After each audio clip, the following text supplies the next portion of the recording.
Hi coaches, this is Mark from coachestrainingroom.com and this is Soccer Coaches University month 5.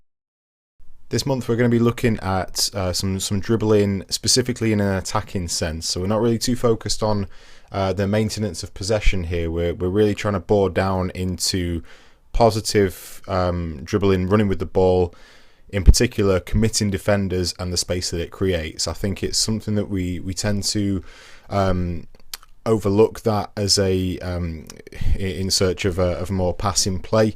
It's really important though that we get our players comfortable on the ball and know when to maintain possession, when to attack space, when to commit players, and the things that happen around it. So we're going to get quite specific. First session we're going to look at here is just a really simple warm-up for committing a defender. We have a field set up here with the area as is, and we've got a cone in the middle, and the cone is to symbolise a defender in this situation. Now, two players are going to move from one end of the field to the other. We're going to attack that cone though. The player on the ball is going to really drive at the player in the middle, that cone, commit the defender before making the pass off and then running into the space. So again, drive at that cone, play the pass off, just commit the defender, because if in a 2v1 situation, the defender has to press the ball as the danger object there. So they're going to have to step across, commit to you. If you're running at them, you're going to know where the space is. If you run away from them, you give some of that variable back to the defender. So if you're running at them, you know where that space is going to be, and if your teammate can react accordingly, they can head off into that space and really create an opportunity from there. So really simple warm up there just to get us going. If your players, if we're feeling like we're not quite up to that just yet, and we need to work a little bit more on the dribbling and running with the ball side, we can set up the alternative session here. So I've got a fairly large area sectioned off into 3 sections. What we're going to do in the first section is take as many touches on the ball as possible. So I want to, as long as we're moving forward, take as many tiny touches as we can. And once we break that first line, I want to see players sprinting with the ball now. Okay, so we suddenly switched to using a different part of our foot. In close control, I want to see all parts of the foot touched there. So touches with the sole, touches with the inside, outside, laces, keeping the ball really close and under tight control. And then when we're running with the ball, really you're only really going to use your laces because it's in the natural stride of how you're running. So toes down, pushing the ball out in front of you. The ball is going to go further away from you. You're going to sacrifice some of that control just to eat up that ground. And then as soon as we reach the second line, we're going to slow back down again and start to dribble. So as many touches as we can again. And really what you want your players to focus on is that transition from running with the ball back to dribbling. How can they keep that ball under close control? How quickly can they switch from running to a close control dribble? So that's the thing that we focus on there, and really we're trying to simulate players approaching a defender before making that move. And now we're just going to add a little bit of passive pressure, so you can see here again, sorry, just to pause that there. Very similar field setup, only this time we have a central channel with one passive defender. The defender can operate anywhere up and down that line. What I want to see is my players taking that first session, what we did there, and really drive at that defender. Okay, if the situation comes available where the defender just moves to mark the player, feel free to carry on and move forward. What I want here is my defenders to press the ball. Okay, defenders really aren't supposed to win this one. I'm just wanting my players to really attack the defender, commit them, and see the space of that open. So if you're looking around on the way back here, if we're looking around this section here, that's the sort of space that we want my attacking player to run into and get on the end of that ball. So from here, you see fairly even situation. You've got space here, we've also got space here. Now if we can attack that player here, we're going to create a completely open space, completely open area here for that player to advance into. So really important that we're committing that defender before we make the pass off. Timing is going to be very important here, because if you play the pass too late, you're going to give that defender a chance to win the ball. Too early, you're going to give them a chance to recover. Just for the alternative here, what I've done here is I've widened that middle section, so it's really just advancing the first session here. We're just going to make that central area bigger to allow the defender more of a chance. And I'm also looking at a return pass. So the impetus now is for the player who starts the ball to commit the defender, play the ball off into the space that was created, but also attack the space in behind. Okay, so you're looking for that return pass. Now we're going to move into attacking ways. So we have a 3v2 situation. That 3v2 situation, we've got a bank of players down at the end here, and another bank of players. So it's waves, it's continuous. I want the defenders to start off with. You can ask your defenders to run at half speed or half pressure, just to allow a little bit of success. It is a 3v2 situation, so you do have a numbers up situation. So really, it should be for the attackers to enjoy some success here. I'm offering extra points for committing a defender, because if you commit a defender, that means somebody somewhere on the field is free. So I'm just going to let this one run through here. If you notice, when the players come back this time, a player makes an overlapping run into the space that's going to be created by driving at that player. The other defender had to go with or at least track the other run. So again, really, really useful tool.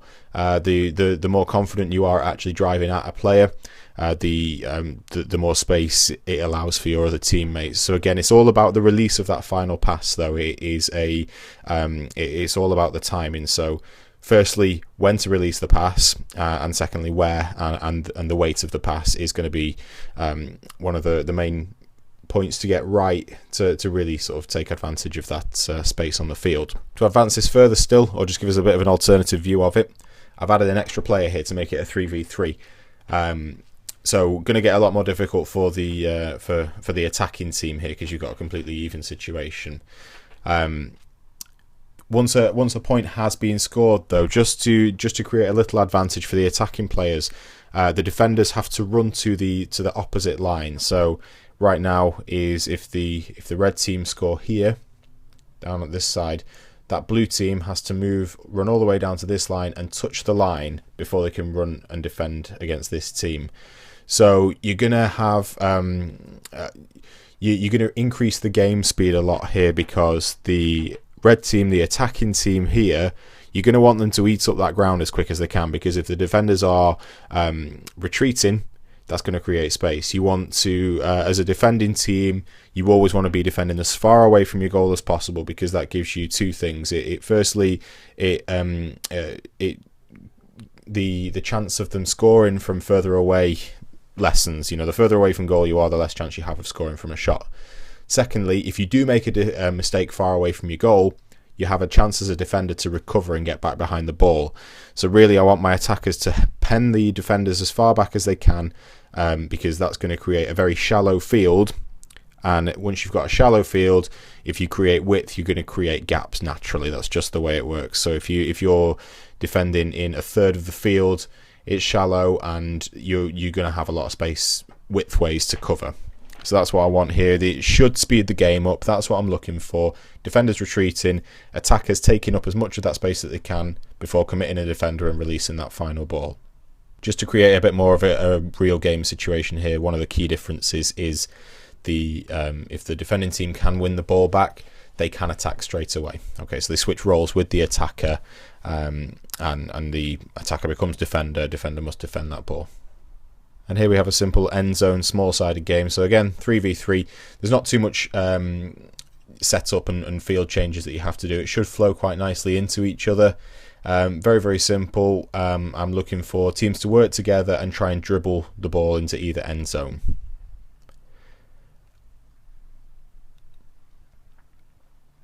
The ball has to be dribbled over the line to score a point.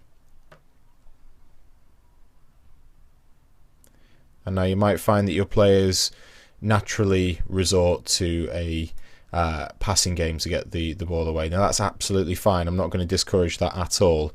What I would do, though, just to reinforce the points that we're trying to get across and really cement that learning, I'm going to offer up a bonus point for a team that can, an individual player that can run at a defender, commit them. The players around can respond, react, and take up space. And if it results in a goal or a point scored by dribbling over the line, by committing a defender, that's going to count for 2. So I'm trying to incentivize, really trying to run at those defenders and commit them. You might get situations where you have two defenders in a similar area. Now, an interesting one, if you attack the space between the two defenders, you might get a situation where both defenders actually come to you. And now if both defenders are coming to you, there's a miscommunication. You're going to have a man over somewhere, you're going to have an extra player on the field. So you want to really sort of experiment with firstly dribbling at a defender and then dribbling at space between two defenders, just to see if you can create a little miscommunication and perhaps a numbers up situation as a result. But again, really, really important that your teammates are reacting to what you're doing and attacking the space. And just to round off for the alternative session here, I'm going to make it a little bit trickier. So we've had some of the alternative sessions actually take it back just to create a little bit of an easier situation, just to get used to what we're doing. Now what we're looking at is not only dribbling over the end line, but also dribbling through gates. So there's 3 gates per team.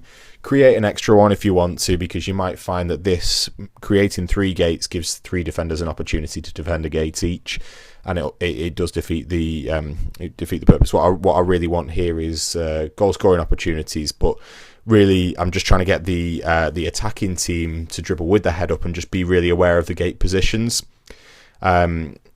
There's more of an emphasis with 3 gates to actually attack. What you might find is if you do have just the 3 gates and the red team are happy to sit back and defend, you might have to try and draw them out of their positions by playing a little bit deeper.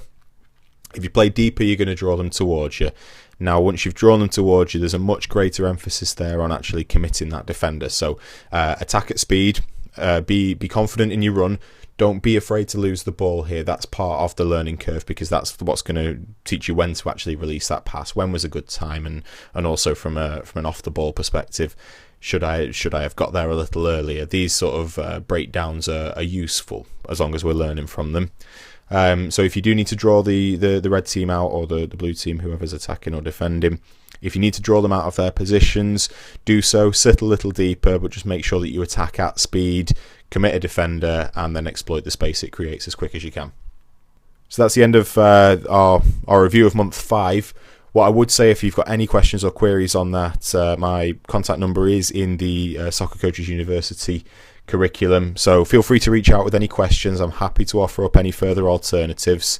As I say, so if you've got any further questions at all, just make sure you reach out, and just make sure you're making full use of the curriculum. There's also some further bonuses in the archive there, just some further session plans for your use. All right, looking forward to seeing you in month 6, and I'll speak to you soon.